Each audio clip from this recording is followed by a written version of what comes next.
नमस्कार दोस्तों, मैं प्रशांत कौशल आज एक नई वीडियो के साथ आपके समक्ष उपस्थित हूँ।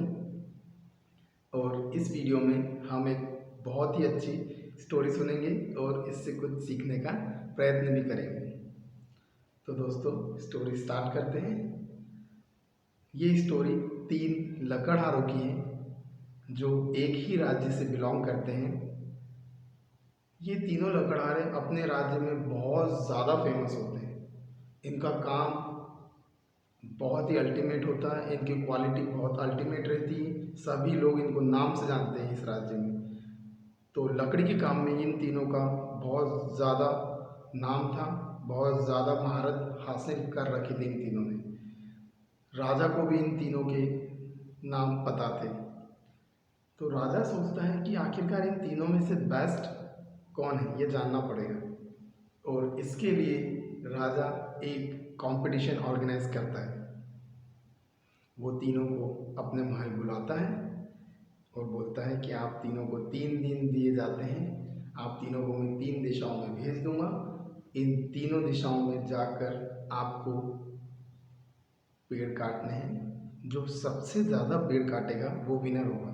मीन्स एक व्यक्ति को 3 दिन दिए गए, एक ही समय पर उन्हें महल से भेज दिया गया और हर एक लकड़हारे के साथ 4-4 सिपाही भी भेजे ताकि कुछ गलती ना हो। वो सिपाही पूरे एक एक पेड़ काउंट करेंगे।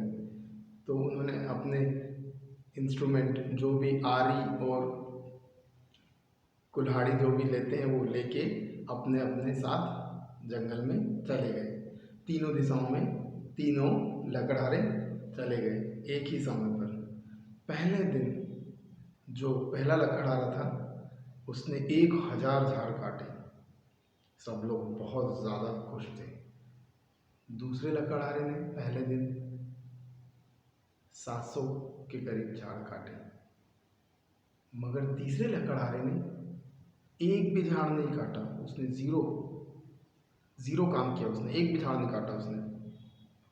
सभी लोग बहुत आश्चर्य में थे कि तीसरा लकड़हारे ने कुछ काम ही नहीं किया, पहले दिन बैठा हुआ था क्या।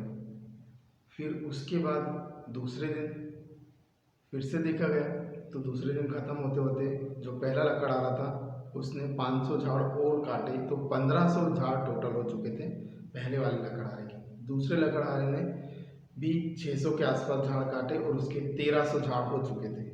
और जो तीसरा लकड़हारा था उसने दूसरे दिन के अंत तक भी एक भी झाड़ नहीं काटा था, उसके थे 0, 0।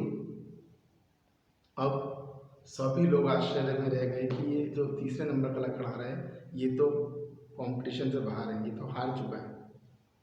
अब तीसरा दिन स्टार्ट होता है।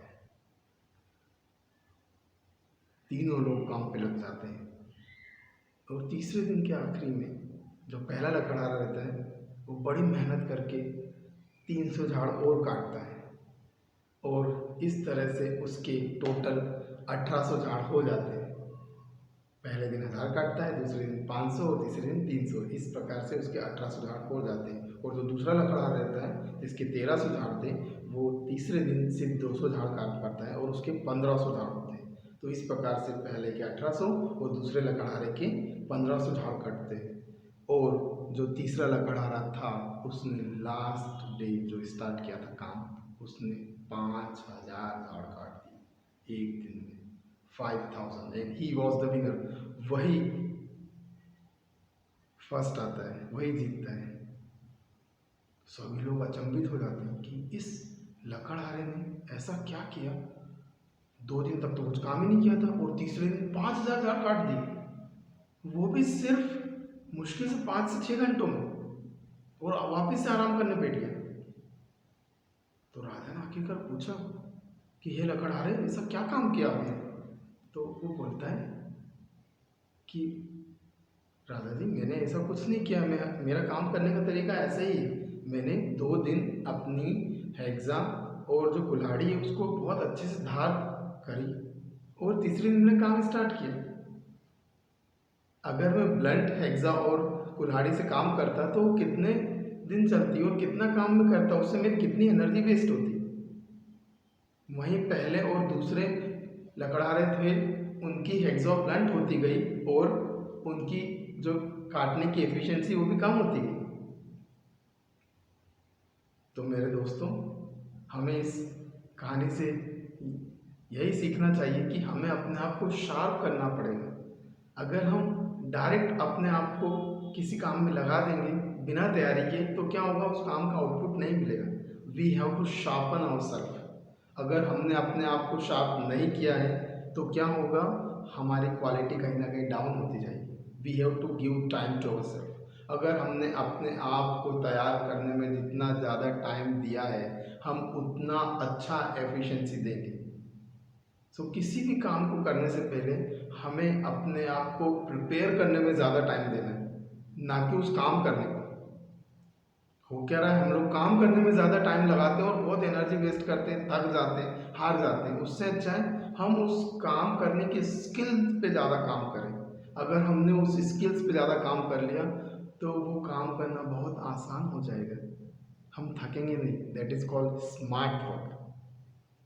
ओके, तो मैं अपनी वाणी को यही विराम देता हूँ और अगली वीडियो में फिर से कुछ सीखने लायक लेके आऊँगा हम सभी के लिए। धन्यवाद।